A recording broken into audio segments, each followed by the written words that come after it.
Interesting, very interesting club. Kind of terrifying at times. An awesome club. It's a club where you like write things and be all like creative. I like to think of it as like a nerdist colony where just, I guess, writers come together and be themselves. We make stories up about dead princesses. People kind of yell and scream and shout and interesting things out. Rio is a youth writing club where we focus on playing with words. I believe that play is a more effective teacher than actually doing anything where you're sitting down and writing. And I think that in order to write, you need experiences, so we focus on experiences and play. And then everybody could go home and quietly write it amongst themselves. But Rio is pure insanity. Absolutely pure insanity.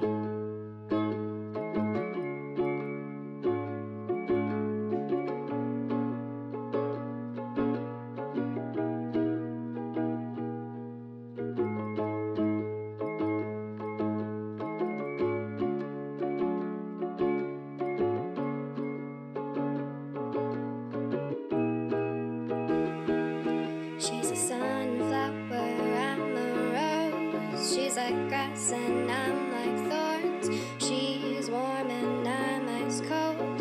Hot summers, cold winters. And oh, I wish I could be like you. All the things I could do if I could be like you. You know the entire sort of vibe you get at the end of School of Rock, like you've seen the movie. It's just that. It's just that, but we do that all the time. Like, I don't know, that was a funny thing, because that was one of my favorite movies as a kid, and like, it definitely inspired how we started doing this, because I'm like, yeah, let's just do that, but for writing, it's Fortunately for us, starting a writing club is much cheaper than starting a band. Yeah, that is true. That's the best part. Less equipment needed. We were inspired by that to make something that was youth-led. And I joined the AWCS, the Alexandra Writers Center Society. So I went to the AWCS and asked them, can we just make a program Yeah. for everybody? A lot of people were talking about wanting to have an all year round Yeah, Wordsworth. which is a residential writing camp run by the Writers Guild You of Alberta. send children to a cabin in the woods, and then they come back weird. Yeah, and they come back knowing how to write better. Yep. But that was only for teenagers. Yeah, I was too young. I was 9. We just like, okay, let's just You're start really it. We're going to cool. do one time a month for 1 hour, and probably it'll fail. There wasn't a ton of faith. We weren't really sure if there was going to be that much interest. Yeah, But, so you came, of course, because yeah, it was your 'cause idea. I had to. And one person we knew came, Yeah. and then somebody we didn't even know Yeah, complete came stranger. with no advertising. Yeah, and that was kind of our first meeting. But then the next time Next we had meeting 4, we had 4 people. Yeah, and they kept growing. Oh, and we named our program. Yeah, we ended up sticking with Rio. We took a vote on it, and that was the one that we ended up going with. When I started the program, it was in this room that we are in right now, which the audience obviously cannot see, but it's about like 3 square feet. There's very little room to walk right now. It's so small. It was when it was one group. And sometimes we would have up to like 20 people at a meeting-ish, like 15 to 20. But this room is so tiny, so we would all just like be at a table in this like extremely small room, just all crammed, like the Last Supper. Reality is optional. Kids Writing Club. Our first club. It was created to get kids that are normally isolated as writers to meet other young writers and build a community around that. They very quickly become a family. Yeah, super fast. They get to know each other pretty much right off the bat, and any sort of quirks that in other places make them an annoying kid or whatever, those are just completely accepted by the group. As long as you're being kind to everyone, they're super happy to welcome you into their family. What does Rio mean to you? I've been dealing with it since it started, so it's like, it's changed a lot. First and foremost, it's always been a place to make friends, you know? Like, that's what it was intended to be, and that's what it's continued to be for a lot of people. That you were a creative who lacked social interaction. Yeah, I was a sad, lonely child with no friends. I was like a very, very anxious child. I think I was also terrified, but I went like the total opposite direction. Like, you know, like where some kids will get really anxious and they'll like solve it by being like super loud. I also had horrible anxiety. Turns out there were a lot more sad, lonely children with no friends than previously expected. Now they all have friends. Now they all have friends, and they're just children. I think the want to make friends is kind of like something that is pretty relatable to a lot of neurodiverse kids. Making friends is not the easiest when you have like ADHD or you're autistic or you're just like, you know, kind of a weirdo who likes writing instead of sports or whatever. One thing I love about Rio is that it feels like a silver lining where it feels like an escape from reality while being able to talk about all of these things that happen, because like you're with a safe group of people where you can be brave and be like, talk about these things and still feel okay, because you're with a group that's like, will help you grow and also be there to support you if needed. By the second meeting, I'm like, okay, these people like me. Yeah. Whoa, people like me. Because it's the whole thing of being a weird kid. Is you're at school and nobody likes you. Like over time, you can like emerge from your weird shell and like be whatever you want to be and the person who you are, and like everyone's just also doing weird things and just supporting each other's weird things or cool things. Despite the like incredible amount of overstimulation you would get from that, it was still like just a really fun experience. Just like the low budget patheticness of it all. It didn't really matter because we were just like hanging out with our friends, I guess. Novelmancers Novel Writing Club. They are our group of real serious writers, and you know, they're writers right now. They are currently writing what they want to be writing. They're learning the skills of the craft to a very professional degree. Some of them get published. Yeah. And some of them self-publish their own works. Because they know that they can. It's definitely taking away that time limit that like, oh, well, I'm not ready yet. And it's like, no, you are. With the Novelmancers, you know, they're there for each other and they work on it together, and, you know, they're some of the most productive kids I've ever seen because of it. I was really glad to have a program that mixed all the ages and that was successful, because a lot of it was such a hard sell to get the parents on board for that. They're like, oh, but are there going to be little kids there? Because my teenager or the little kids are like, oh, are there going to be teens there? Because they're so mean. Yeah. But then once they came, they realized, oh, it's fine, actually. Fine. The reason why it was all ages too is I hate making kids wait for stuff. Yeah. So you have to have them come when they're interested. So if they're interested at 8 years old, you can't say, well, you'll have to wait till you're 13, because they're going to be interested in something else by then.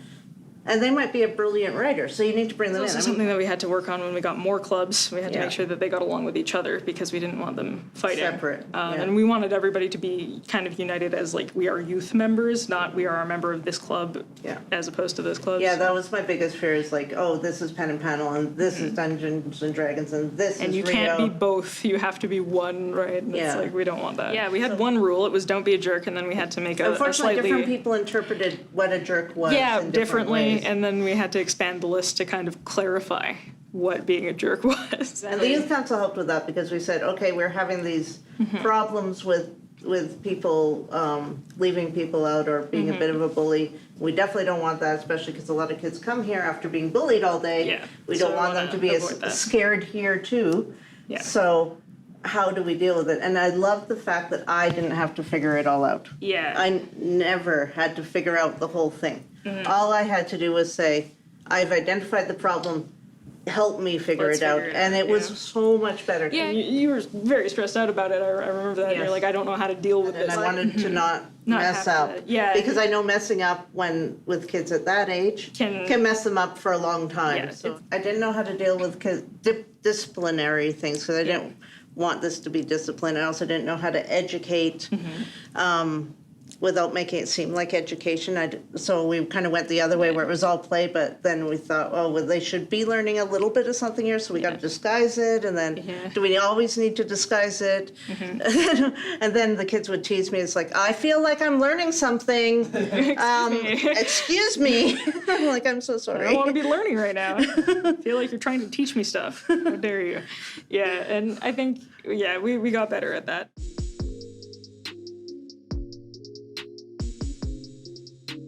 Fan Panel is for all of the artists in the program that focus on drawing rather than writing. But they're still doing storytelling. It's a lot of visual storytelling in that group. There's not a lot of fear in their creativity. Of course, art quality does not matter, like skill level or any sort of thing like that. People are going to like it and they're going to enjoy your work, and it's a good place for everybody to be excited about whatever you've done, even if you don't think it's a good product that you've made.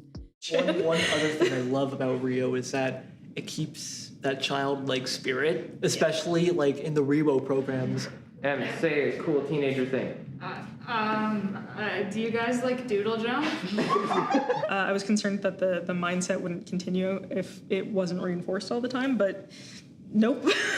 As soon as when you learn it and you get really used to it, it sticks with you forever. That's one of the most difficult things that has to be imparted upon new members, because we get so many kids and they're getting progressively younger, where they come in and they are too scared to try because they are so terrified they're going to fail. That's something that even something like school reinforces. As somebody who's actually done like real work on something that I actually want to do, you fail pretty miserably, pretty frequently. In all honesty, I think that the more people who see what we're doing here, more people will want to come. The more people who experience that kind of reception, that positive reception, more they will tell other people, they'll tell other people, and I'm like, oh, this sounds really cool. I'm gonna go do this.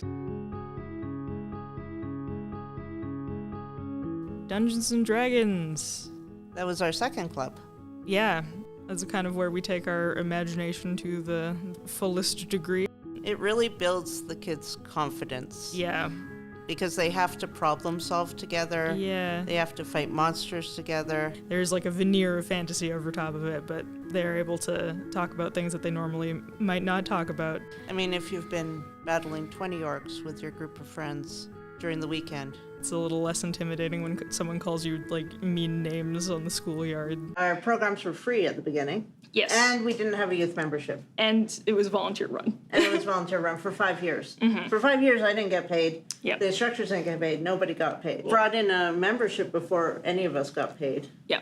And we also made it so that they came for free. Yeah, for sure. If they couldn't pay. Yeah. Thing. Keeping the subsidy program is super Because important. it's not their fault if they can't afford to come. Mm-hmm. Or Yeah. it's not their fault if their parents don't deem it worthwhile enough to pay for them. We don't want writing to become an elite art, you know, like it shouldn't just be for rich kids or anything like that. There's a lot of worthwhile stories that come from people that don't have the money to come to a program. Young Journalist Program. That was created in 2019. Man, they had a rough start.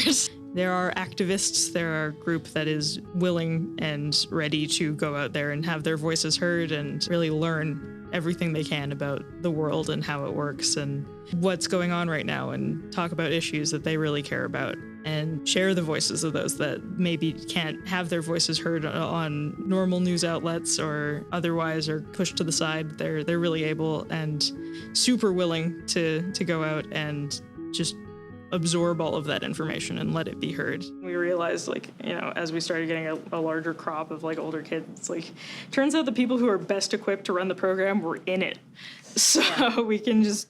Well, then you don't have to train them. Exactly. And I think that started because you came to a class with a 102-degree fever and Mary needed to take over because you were delirious. But I was so glad she was there, though, because all I did, it was more work for me to phone everyone and tell them it was canceled than it was for me to walk 15 minutes down and curl up in a corner and go to sleep. And then be an adult there. And then Mary taught, but through my delirium I heard, we should draw on Kim. And Mary said, no, let's just leave her alone. And I'm like, thank you, Mary. If you become a leader, then like Kim or Lee has clearly seen potential in you. Yeah, that's one of the funny things though, is that like if you're good at something or you're really passionate about something or you see there's a gap in the programming or you're just like a huge fan of one of the programs, like 9 times out of 10 you're going to be kind of secretly put into the leadership program that we have. I think you guys are probably some of the shining examples because I mean we started off with Eli, you were right, we had to make new rules around you because you tested the program that far. And now you're going to be in charge of one of our main programs. So you don't sign up for it, you get signed up for it by us, and we start training you to be a leader, and then we start giving you more and more responsibilities. Unknowingly, you will be marked. Welcome to the secret society of leaders at Rio. Movie Club. It's Eli and Kaylin's brainchild. Movie Club is the ultimate group project. They learn to get their stuff in on time and responsibly and well executed. And if someone's in charge, then that person's in charge and you follow what they say. And when you're in charge... And you take the fall for anything that goes wrong. It's your responsibility. Yeah. Gets them industry ready at a young age. For any kind of industry. I sort of like vaguely mentioned to Kim that I was like on a poetry slam team when I was in high school. I think when I was like 16, and she was like, oh, you should like make a poetry slam team with Rio. And I was like, I don't know if I like want to do that. And she was like, no, you should do it. And I was like, okay. Everything has been impacted by Kim. She will hear that you have an interest, and then she'll be like, okay, you're making a club out of that. Yeah. You do not have a choice in the matter. You are making a club. So like the next year, I ended up establishing the Rogue Poets, which is our poetry group that we now have. The first year that I did it, I was both on the team and the coach of the team. My eyes feel like sandpaper, and I don't even stay up that late. I go to bed at 9 o'clock because I'm a baby. But then I turn on the little lights that don't turn off, and I can't fall asleep. So maybe I never went to bed at night. Maybe I never went to bed at all. Which was a lot, especially given that I was like 17 and very insecure. So Cam had to help me quite a bit with it at first, but it eventually became the case that like once I was sort of too old to participate in slams anymore, I was able to focus like more on like lesson planning and like developing ways to support the kids. And we ended up just going to competition as the Rogue Poets every year. Rogue Poets. There are a group of poets that do spoken word poetry. Collaboration's like the name of the game for the Rogues. Yeah, and that's kind of what they're going for, is they want other people to know that poetry can be whatever you want it to be, and they want to expose as many people to that sort of philosophy as they can. What does taking over the world look like? What does taking over the world look like? I think once everybody does things the Rio method, I think we're good. Have fun, work through play, do things without causing drama, and talk to each other. Communication, great. I think once everybody does that, I think we'll have taken over the world. I mean this in like the most sincere way. I think that it will become an empire. It started off really small and it's grown to this like semi-massive thing with like a bunch of different groups and a really cool like tight-knit community. I think that hopefully over time it can spread and it can be something where it's not like just here, you know, like there are people coming from all over the place and they're contributing, and just something where it becomes big. And the best way I can explain it is an empire. I think that it'll still be a massive benefit to the people who are in it, and also it'll like the wisdom of the programs will grow and they will age like a fine wine.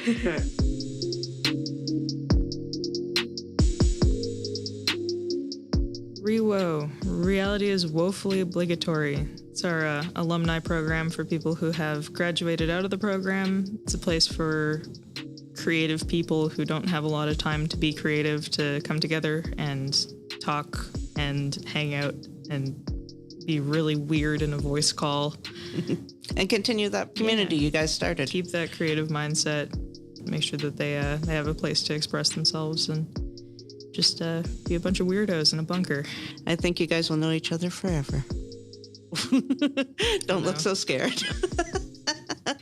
I want youth programs like ours to pop up all kinds of places. I will give people resources if they want. Just email us. Yeah. Email us. Email us. I'll give you the resources. I think we have a pretty interesting membership, a very large demographic of weirdos. Weirdo introverts who like dwell everywhere because we're eventually going to take over the world. It's inevitable. It's the mandate. Yeah. We've got a painting.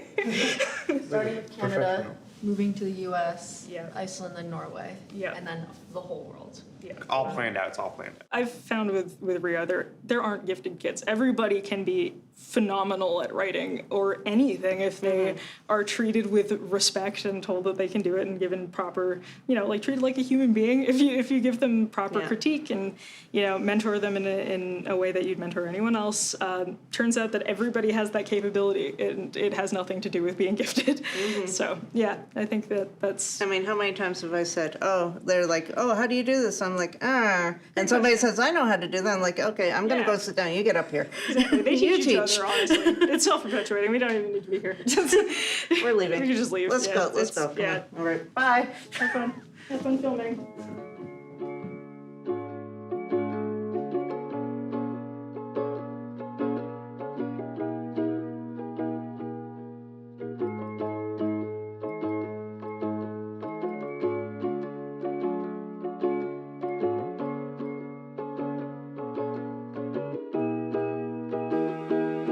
She's a sunflower, I'm a rose. She's like grass and I'm like thorns. She's warm and I'm ice cold.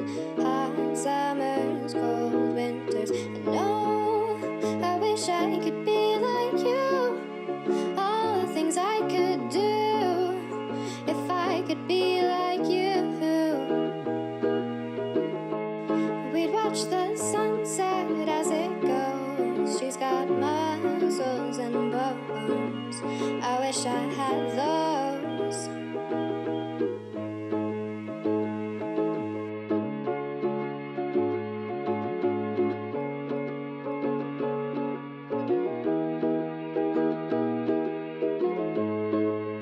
She even plays piano.